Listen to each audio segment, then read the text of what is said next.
La deuxième fête de l'abeille et du terroir s'est déroulée ce samedi 24 septembre au parc Navazza Ultramaré de Lancy. L'événement de ce début d'automne a pour but de faire découvrir aux visiteurs les produits de nos régions et sensibiliser le public au respect de l'environnement. L'objectif de cette fête était donc de sensibiliser la population par rapport au développement durable et donc à la durabilité. Et c'est vrai qu'on a les compétences en interne, c'est-à-dire qu'on a un service de l'environnement, puis on a l'unité développement durable qui travaille chaque jour pour aller dans cette voie-là. Donc évidemment, c'est vrai qu'en interne, il y a cette proposition de créer cette fête-là. Et c'est vrai que quand j'ai été élu, j'ai voulu donner une impulsion encore plus forte par rapport à ça pour qu'elle soit vraiment ancrée comme fête communale, année après année, et qu'elle puisse, pourquoi pas, se développer encore plus en fonction évidemment des attentes et des besoins de la population.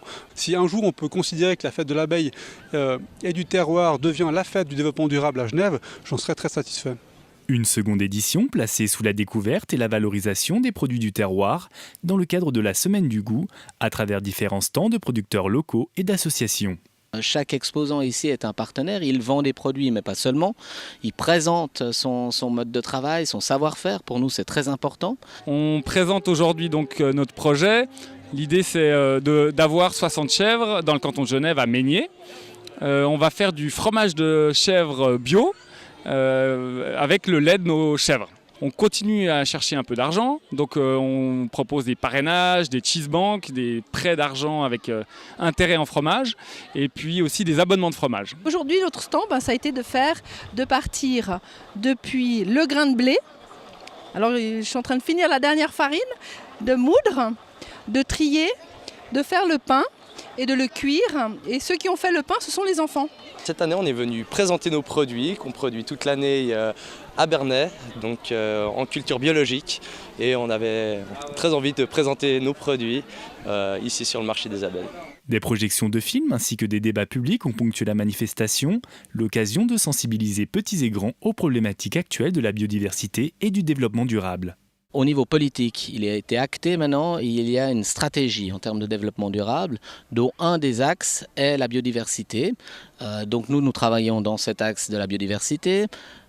Par rapport à notre travail au quotidien, on va améliorer notre manière de travailler ou changer notre manière de travailler afin d'augmenter la biodiversité, planter des buissons plutôt indigènes, de fleurir nos massifs différemment. On a besoin du rôle de chacun pour avancer et améliorer notre quotidien, en particulier pour la nature qui nous environne aujourd'hui dans cet écrin vert auquel on est des privilégiés à Lancy. Mais cette nature, comment on peut participer à l'entretenir, à la développer ou au moins à la préserver. Cette année, une attention particulière portée au métier d'apiculteur. On a la chance d'avoir des apiculteurs sur Lancy. La ville de Lancy met à disposition gratuitement des terrains à des apiculteurs dans le cadre tout simplement du principe de pouvoir maintenir cette profession qui est grandement vieillissante et puis qui n'est pas très valorisante. On entendait tout à l'heure normalement 3 à 4 récoltes sur le sud de la France. Je vous rassure, ici on n'en fait jamais 4, on est plutôt entre 2 et quand c'est des années exceptionnelles 3. Cette année, c'est une récolte. Des gens ont fait diviser par 100 leur récolte par rapport principalement lié aux conditions climatiques. L'abeille, c'est un indicateur de biodiversité, c'est-à-dire que là où on trouve l'abeille en grand nombre, on va dire qu'au niveau de la nature, on peut penser qu'elle est préservée. À l'inverse, là où on ne trouve pas l'abeille, on peut se poser des questions sur les questions de préservation, peut-être des questions de pollution justement. Si les abeilles venaient à disparaître, nous aurions de grosses difficultés en termes de pollinisation. C'est un acteur fondamental en termes de pollinisation. Tout ce que nous mangeons en termes de fruits et de légumes est réalisé en partie par les abeilles. Si les abeilles n'étaient pas là, nous ne pourrions pas manger.